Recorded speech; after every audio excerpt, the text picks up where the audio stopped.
Hello everyone.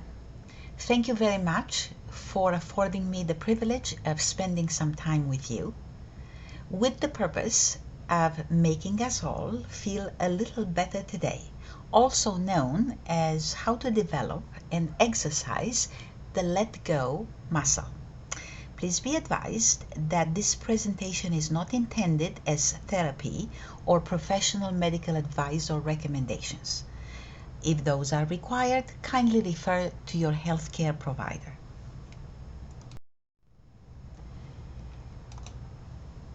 What is happening in the outer world? I'm not going to tell you anything that you're not already completely aware of and probably feeling sick of as well. There is a global pandemic. The governments are imposing strict physical distancing rules. All TV and other channels provide endless updates and scary videos and pictures from here, there, everywhere in an attempt to predict what will happen and how long it will last. High-risk groups have been identified and I belong to them. There are people who do not take this seriously and do not abide by the new rules. There is scarcity of certain items at the stores. The stock market has been up and down in a frenzy, and my savings have plummeted. The economy is completely stopped. What do I have to do as a result?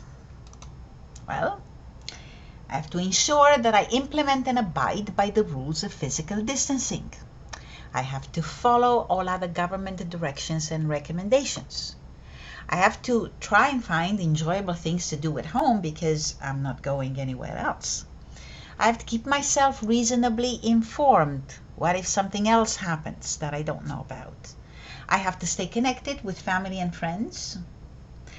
And I have to find the place of trust, kindness, and grace within, God willing.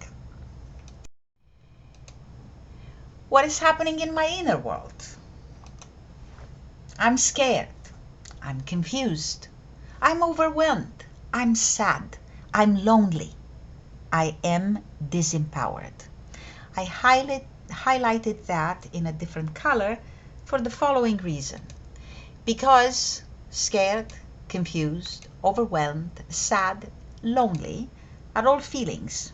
I'm going to argue that I am disempowered is actually a perception. Why is that important? It will become apparent further during the presentation. Well, in terms of what is happening in the outer world and what I have to do as a result and what is happening in my inner world, choices and control in those areas, there is the model that most of us have been trained to use when looking at such things. And the model says that what is happening in the outer world determines what I have to do as a result. It also determines what is happening in my inner world.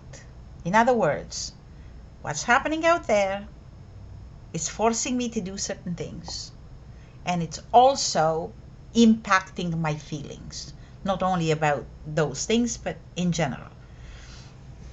There is also a connection, of course, between what I have to do and what I'm feeling, because what I have to do will impact the way I feel about things, and the way I feel about things will determine how willingly I do what I have to do.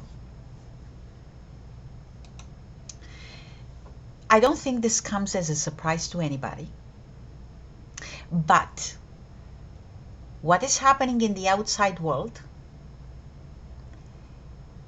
is completely out of my control. This is not new. It didn't come about with the COVID-19 virus. It's always been this way, it is this way, and it will continue being this way.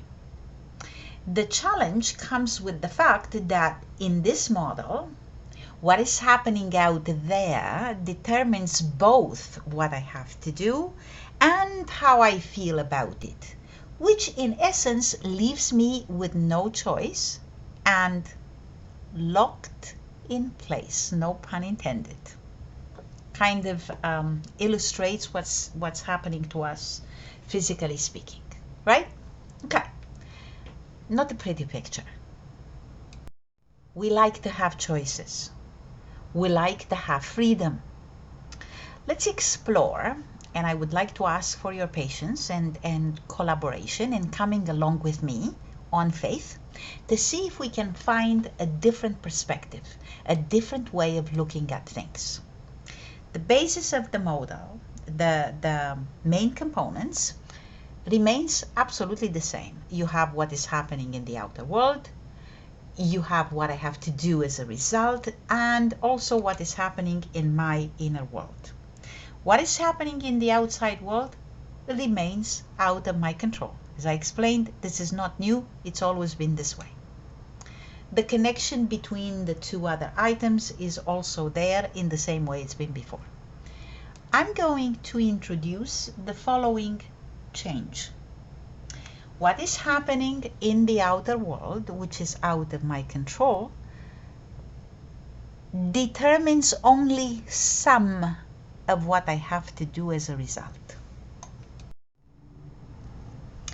What do I have to or choose to do as a result? You notice that I've added the choose to in a different color, and we'll see why.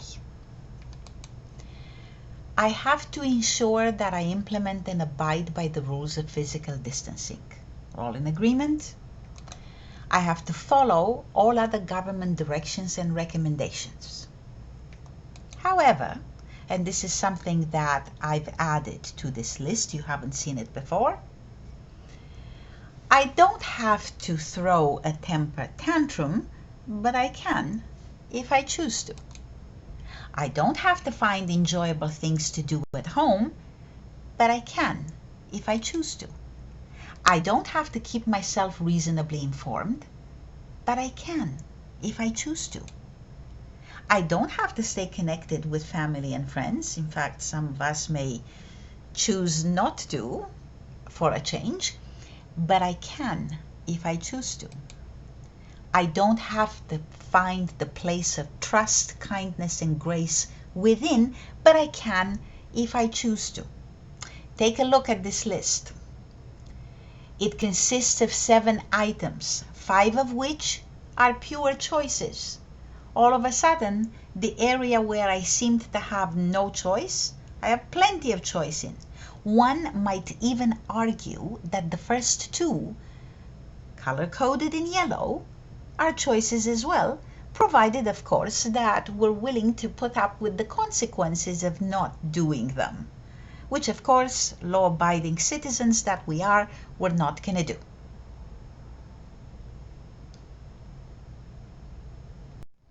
So if we go back to our model with the 3 components, all of a sudden, there is an area where we have some choice, and actually the amount of choice we have there is bigger than the amount that is compulsive or dictated by something else.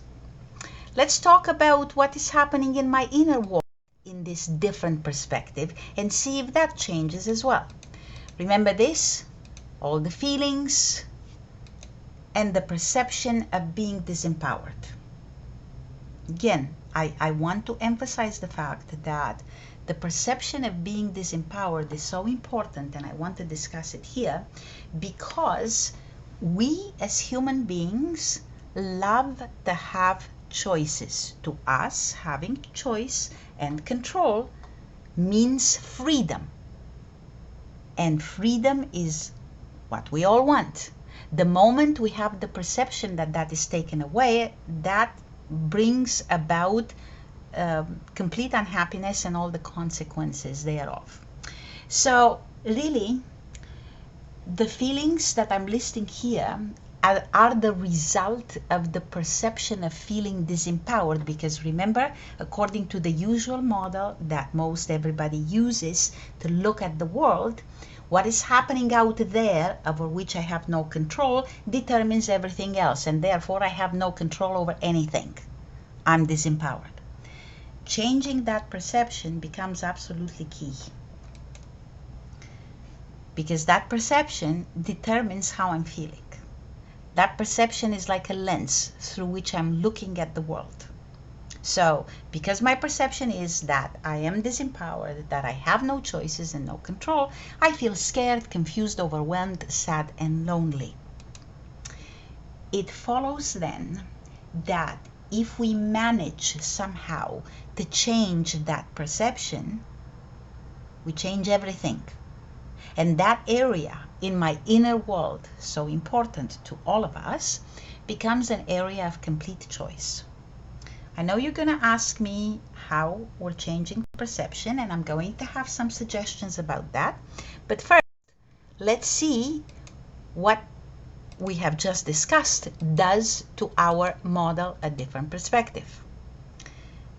What's happening out there, out of our control, what I have to do as a result, quite a bit of control and choice in that area, and complete choice in my inner world, because I have the power and the means to change my perception, which determines how I feel. Okay, so how do I change perception? Key question. Ask yourself good, empowering questions. What does that mean? We constantly have a dialogue with ourselves, whether we are aware of it or not. And in many, many, many cases, that dialogue consists of questions that we ask ourselves. And those questions may be empowering or disempowering. I'll give you an example. A question such as, why does this always happen to me? Assumes that I'm a victim of circumstance. By definition, that is a disempowering question, because the victim has no power. Again, by definition. Compare that question with, how can I change this situation I don't like? That is a more empowering question, because that assumes that I can change certain things about a certain situation. So, I'm giving you a few examples of good, empowering questions under the circumstances. Is there anything at all that is even slightly positive about this? When you come up with those things, make a list. I could give you the examples that I came up with, but I think it's absolutely beneficial, and I'm asking you to kindly come up with your own list, because this will feel empowering in itself. I'm going to give you a fair warning though.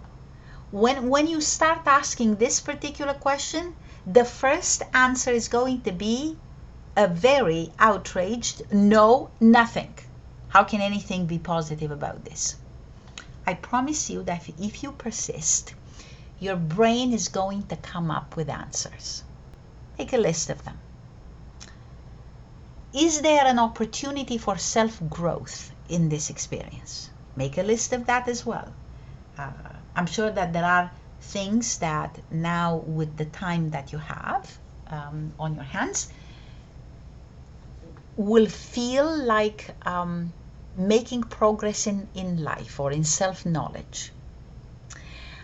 Who do I want to be coming out of this experience? Why am I listing this question here? This is the ultimate empowering question by definition. Why? Because I know very well who I was going into this experience and living through it for a bit. I was all those things. Felt disempowered, I felt scared, confused, overwhelmed, find your own adjectives. But please spend some time defining how you want to feel coming out of this experience. Find a better feeling place and a more empowered place. And you will see that shifting focus in that direction is going to ultimately cause changes in your life.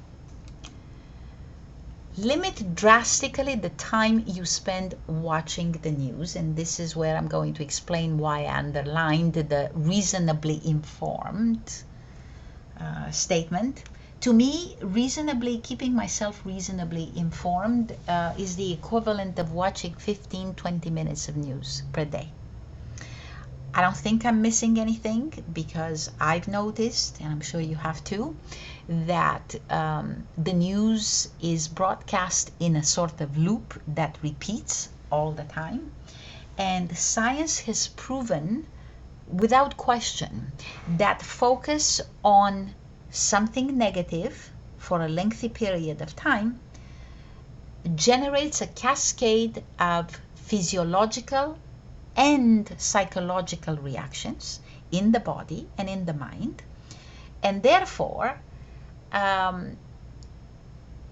watching the news, you're going to be focusing on an area over which you have no control, but you'll also be feeling depressed and experiencing a headache. I'm only partially joking. It's really what would happen. Identify something you have always wanted to do and never had time for, like declutter your closets, read the book which has been waiting for you on the shelf, learn a new language, learn a new craft, learn to play an instrument, learn how to use Zoom to connect with others, binge on Netflix comedies, why not? And go within. Get reacquainted with beautiful you. And see how much you like yourself these days. Very empowering, that. Sleep to your heart's content. They say that laughter and sleep are the best medicine. And exercise your let go muscle. To talk a little bit more about that, because this is really the main point of this presentation. Most of you may be acquainted with what is called the Serenity Prayer. It goes like this: God, Source, Universe, fill in the blanks. Please grant me the serenity to accept, and I've added and let go of, the things I cannot change, the courage to change those I can, and the wisdom to know the difference. Okay, keeping that prayer up there as a reminder, let's go back to our model, the area totally out of our control, the area where we have some choice, and the area where we have complete choice. Okay? The area over which we have no control is the area to let go of. What do I mean by letting go? I'm going to tell you what I don't mean first. I do not mean ignoring, and I do not mean denial. What I do mean is acknowledging that is happening, acknowledging that I have no control over it, and gently shifting focus to the areas where I do have a choice and I do have control, and where I can apply courage to change some things. And looking at the model this way, let go versus focus on, that gives me the wisdom to make the difference.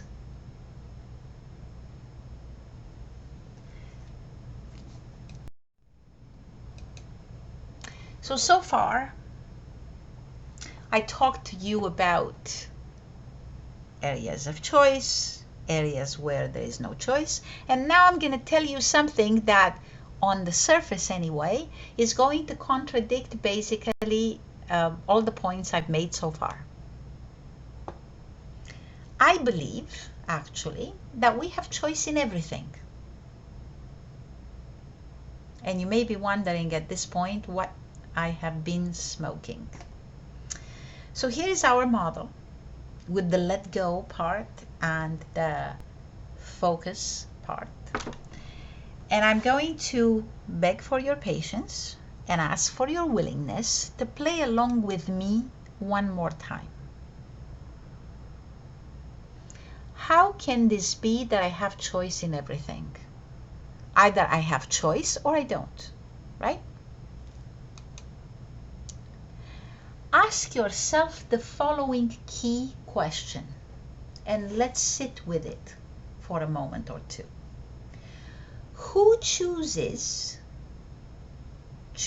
being the operative word, who chooses to let go of something or to focus on it?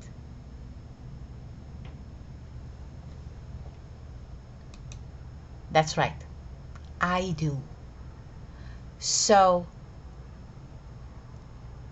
the ultimate choice belongs to me, the choice that will basically enable me to exercise my freedom and feel empowered, and therefore, in a manner of speaking, I have choice in everything.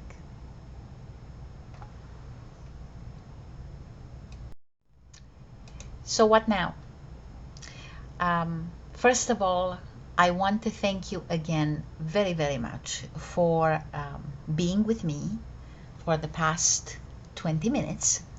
And I'm hoping at this point that if you're not feeling greatly better, you're still open to perhaps looking at things in a different way and working with the model I have offered.